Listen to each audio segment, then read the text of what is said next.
Hola chicos. Saludos papá por salir en el video. Hola niños. Hoy estamos comiendo aquí al aire libre. Mis ojos me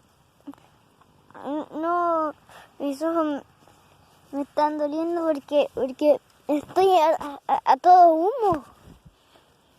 Mi ropa ya está empezando Ponte para este lado. a oler humo. Para que no da el... Ahí está la fogata, ¿eh? Chicos, ahí está la fogata.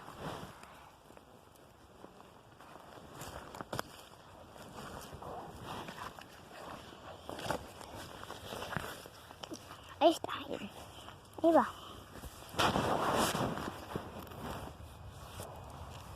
Ahora la comida.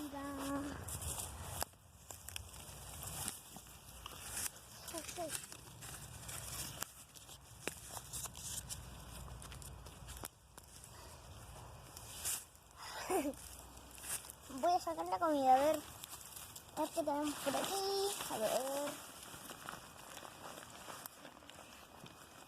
Aquí tenemos fajitas, ¿eh? Qué bien. Para un día. Así. Qué bien. Para un...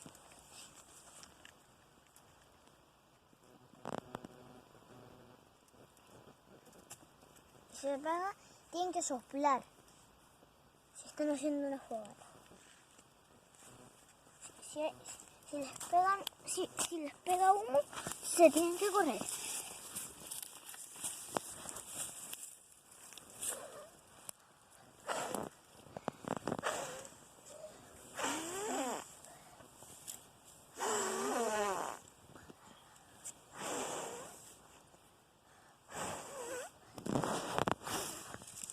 No funciona, chicos.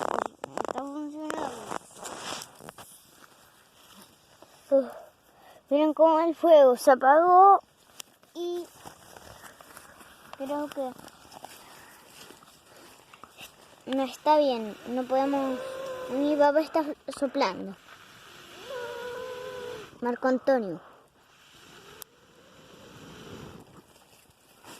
Mi papá se llama Marco Antonio. Saluda, papá.